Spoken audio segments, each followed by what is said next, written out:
Hello everyone, welcome back to our channel. आज के इस वीडियो में हम अगेन आर्टिकल 19 जिसको बहुत ज़्यादा इन्जॉय किया जाता है हर पॉइंट ऑफ टाइम पे, क्योंकि बहुत सारे फ्रीडम्स जो हैं वो हमारे सिटीजन्स के लिए अवेलेबल हैं अंडर आर्टिकल 19। 6 तरीके के फ्रीडम्स की हम बात करते हैं, जिसमें सबसे प्राइम जो फ्रीडम है वो freedom of speech and expression ही है। उसी फ्रीडम को लेकर के अभी रिसेंटली क्वेश्चन किया गया था, जहाँ पे हमारे ऑनरेबल सीजेआई का मैटर था उन एडवोकेट और अनिरुद्धाचार्य और एक और यूट्यूबर के नाम पे। और अगेन फिर से एक केस से जो है वो ये आर्टिकल फिर क्वेश्चन में आ गया है, प्रिसाइजली आर्टिकल 19(1)(a यानी स्पीच एंड एक्सप्रेशन। अब इस बार जो मुद्दा उठा है वो बेसिकली गवर्नमेंट के अगेंस्ट है। प्रिसाइजली अगर बात करें तो हमारे प्राइम मिनिस्टर और होम मिनिस्टर दोनों को मेंशन करके कुछ ऐसे कमेंट्स, कुछ ऐसे ट्वीट्स डाले गए हैं जो ट्वीट्स अब इन क्वेश्चन है। पूरा मामला क्या है वो देखते हैं। तो देखिए, पूरा मामला आई गेस आप लोग वेल अवेयर होंगे। नेहा सिंह राठौर करके एक फोक सिंगर थी हैं बेसिकली, जिन्होंने कुछ ट्वीट्स किए थे।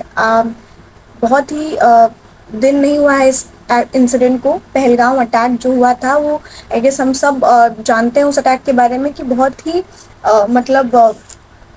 एक ऐसा अटैक था जिस पे आदमी बोल नहीं सकता है। बहुत सारे हमारे सिटीजन्स जो रहे हैं, उनके लव्ड वंस जो अपनी जान गंवा बैठे थे उसमें, जिसमें जो भी रेपरकशंस हुए थे वो बदले से लिए गए थे। लेकिन फिर भी बहुत सारे पॉइंट्स पे उस वो अटैक कैसे हुआ, बेसिक चीज़ को कैसे किया गया वो भी क्वेश्चन किया गया।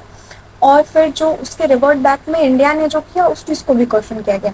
हम उस पर नहीं जाएंगे, क्योंकि again we being from the law of eternity, हमारा काम है चीज़ों को बैलेंस्ड तरीके से समझना। क्योंकि बायस्ड अप्रोच आपको हर जगह मिलेगी, कोई किसी की तरफ टुवर्ड्स बायस्ड होगा, कोई किसी की टुवर्ड्स। बट लॉ जो है वो एक ऐसा पैरामीटर है कि जब बायसनेस आए तो आप लॉ देख लीजिए, कॉन्स्टिट्यूशन देख लीजिए, जहाँ से आपको क्लैरिटी मिल जाएगी। यहाँ पे क्या हुआ, यहाँ पे नेहा सिंह राठौर ने बेसिकली हमारे पीएम और अमित शाह दोनों लोगों के ऊपर जो है वो पहलगाम अटैक को लेकर के ही पॉइंट जो है वो किया था कि ऐसे कैसे पॉसिबल है कि कोई टेरिटरी के अंदर आकर के ऐसा कुछ कर सकता है। अपार्ट फ्रॉम दैट क्या पीएम मोदी ने जो रिवॉर्ड बैक किया वो रिवॉर्ड बैक प्रॉपर था, वो सही था, नहीं था, बहुत सारे पॉइंट्स पे क्वेश्चन किया गया। और इसी चीज़ को कॉन्टेक्स्ट में रखते हुए एफआईआर लॉन्च की गई थी उनके खिलाफ। सबसे पहले जो एफआईआर डाली गई थी वो हजरतगंज जो पुलिस स्टेशन है लखनऊ का, वहाँ डाली गई थी। और 25 अप्रैल की ये डाली गई है, मतलब आज से 3-4-5 महीने पहले डाली गई।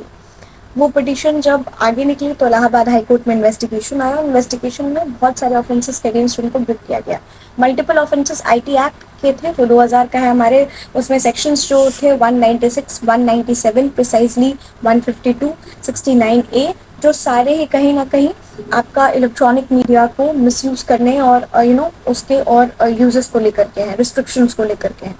और 2 नए ऑफेंसेस बुक किए गए जो बीएनएस के अंदर डाला गया, विच इज़ 152 एंड 159। अगर 152 की बात करें तो वो ऐसे एक्ट के बारे में बात करता है, क्योंकि हमारा सेडिशन तो अभी हट गया है बीएनएस से, तो उसकी जगह पे क्या किया गया है, तो endangering the sovereignty and integrity of India, अगर आप ऐसा कोई स्टेटमेंट बनाते हैं जो सोवरेनिटी या इंटीग्रिटी को हैम्पर करता है, उसको उससे रिलेट करता है। और जो आपका 159 है वो म्यूटनी, अबीटिंग म्यूटनी। अब म्यूटनी का मतलब क्या होता है, एक तरीके से बगावत, ऐसे स्टेटमेंट्स देना जो मास को इन्फ्लुएंस कर सके, इंड्यूस कर सके कि वो गवर्नमेंट के अगेंस्ट खड़े हुए हैं। जैसे अगर कोई कह रहा है कि पहलगाम अटैक जो हुआ वो गलत हुआ, उसमें कहीं ना कहीं गवर्नमेंट का भी कोई रोल था, या गवर्नमेंट ने प्रॉपर तरीके से उसमें उसको बढ़िया तरीके से एड्रेस नहीं किया, और बहुत सारी चीज़ें। तो ये कहीं ना कहीं क्या है, हमारे मन में हेट्रेड भरना है गवर्नमेंट के खिलाफ। यही बेसिकली इसका पनिशमेंट है। 159 के अंदर बीएनएस का जो है वो डील करता है। अब इलाहाबाद हाई कोर्ट में इन्होंने एक रिट पिटीशन डाली थी। रिट पिटीशन ये बोल के कि जो भी मामला चल रहा है वो तो ठीक है, लेकिन म्यूटनी, देखिए ये अपनी तरफ से उन्होंने बोला कि हम इन्वेस्टिगेशन, एफआईआर तो लॉन्च हो गई है, हम इन्वेस्टिगेशन और फर्दर और जो भी चार्जेस लगाए जाएंगे, जो ट्रायल्स होंगे उनके लिए तैयार है। लेकिन क्या चीज़ के लिए तैयार नहीं है कि जो ये वर्ड यूज़ किया गया 159 प्रिसाइजली लगाया गया म्यूटनी को लेकर के, उसको लेकर के ये थोड़ा क्वेश्चन में थी कि म्यूटनी, उस एक स्टेटमेंट से म्यूटनी कैसे अबेट किया जा सकता है, या म्यूटनी को कैसे हम इंडल्ज कर सकते हैं। क्योंकि पॉइंट ये बगावत के लिए कैसे, क्योंकि वो इनका कहना था कि हम आर्टिकल 19(1)(a यूज़ कर रहे हैं। और क्रिटिसाइज करना हमारा फंडामेंटल राइट है। अगर आप नॉर्मल गवर्नमेंट की बात करेंगे तो गवर्नमेंट के पास भी अपोजिशन, और अपोजिशन का काम ही है क्रिटिसाइज करना। तो इनका ये कहना था कि क्रिटिसाइज करना तो हमारा फंडामेंटल राइट है, तो हमने नॉर्मल टर्म्स में क्रिटिसाइज किया। अब दूसरा पॉइंट ये है कि यहाँ पे उसको रिलेट किया जा रहा है कि आप इंडिया के अगेंस्ट बात बोल रहे हैं, लेकिन जो मुद्दा है, जो पॉइंट है वो ये है कि अगर आप मोदी जी को या अमित शाह जी को एड्रेस कर रहे हैं तो इंडिया के अगेंस्ट कैसे हो सकता है। लेकिन पॉइंट ये है कि Modi ji and Amit Shah ji is not a independent individual personality, irrespective of every other thing that वो बीजेपी से हैं और बाकी सब चीज़ें। वो हमारे देश के प्राइम मिनिस्टर हैं, हमारे देश के होम मिनिस्टर हैं, प्रधानमंत्री हैं हमारे देश के, करेक्ट, गृह मंत्री हैं। तो वो देश का प्रतिनिधित्व कर रहे हैं। तो अगर आप ऐसी कोई बात उठा रहे हैं तो वो बात जो है वो देश के लिए भी उठती है, और यही चीज़ जो है वो बहुत बड़ा इसमें क्वेश्चन चलाया गया। खैर, इलाहाबाद हाईकोर्ट ने इस पिटीशन को डिसमिस कर दिया, इस रिट पिटीशन को, और फर्दर जो है एक तरीके से वर्ड यूज़ किया जाता है मर्सी पिटीशन, ले करके मर्सी पिटीशन डाली गई सुप्रीम कोर्ट में, जहाँ पे जो हमारी ये नेहा सिंह राठौर यानी पिटिशनर है, उनका केस लड़ रहे थे बहुत ही रिनाउंड एडवोकेट कपिल सिब्बल। उनकी तरफ से भी जो 2 पॉइंट्स रखे गए, बहुत प्रोमिनेंट पॉइंट्स, वो यही रखे गए। सबसे पहला तो ये कि इन्होंने अपना एक बात रखा, और क्रिटिसाइज करना कोई बहुत बड़ा बात नहीं है। हर इंसान जो है वो अपोजिशन में भी क्रिटिसिजम्स होते हैं, तो इसमें इतना कुछ बड़ा बात नहीं है। लेकिन गवर्नमेंट की तरफ से जो एडवोकेट हैं, जो बात रखी जा रही है, उनका ये कहना है कि ये बेसिकली जो ये सब कुछ चल रहा है ना, ये offences they are very serious offences, cognizable in nature, and henceforth proper serious trial जो है वो यहाँ पे रिक्वायर्ड है, यहाँ पे नीडेड है। अब आपको क्या समझना है कि लॉ क्या बोलता है। 19(1)(a आपको कहता है कि आपके पास फ्रीडम है, आप जो कहना चाहें। जैसे मैं बोल रही हूँ कि शायद मेरे पास ये राइट है कि मैं आपके सामने ये चीज़ प्रेजेंट कर दूँ, ये राइट भी मुझे 19(1)(a की वर्च्यू से ही मिला है। लेकिन इसका मतलब ये नहीं है कि मैं इस प्लेटफॉर्म से जो मुझे मिला हुआ है, मैं कुछ भी ऐसे शब्दों का इस्तेमाल करूंगी जो किसी भी सिग्निफिकेंट पर्सन की डिग्निटी को हैम्पर करे, क्योंकि अगर वो करने हम जाएंगे तो वहाँ पे मेरे लिए रिस्ट्रिक्शंस लग जाएंगे, मेरा राइट मुझसे कर्टेल कर लिया जाएगा।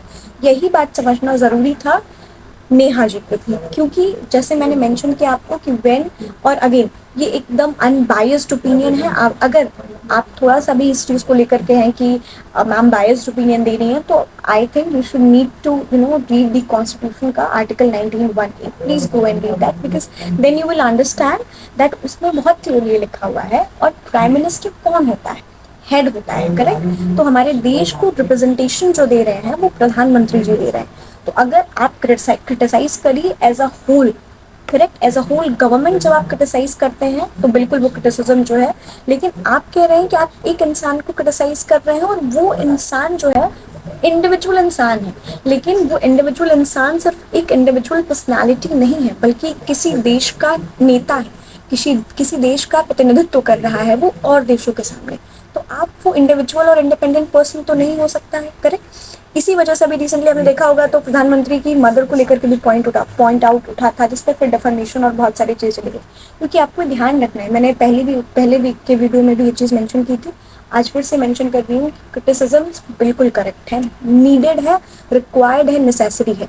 अगर आप क्रिटिसाइज नहीं करिएगा तो शायद देश और बदतर स्थिति में चला जाएगा और बिगड़ेगा। लेकिन ये ध्यान रखना है कि आप क्रिटिसाइज किसको कर रहे हैं और किस तरीके से कर रहे हैं, क्योंकि criticism is compulsory, is needed, but it is also required that you should criticise in a correct way. अगर करेक्ट वे नहीं है क्रिटिसिज्म का तो वो क्रिटिसिज्म आप ही पे बैकफायर हो सकता है, और कंटेम्प्ट और डिफेमेशन और बहुत तरीके के केसेस आपके ऊपर जा सकते हैं। आपका क्या कहना है इस बारे में?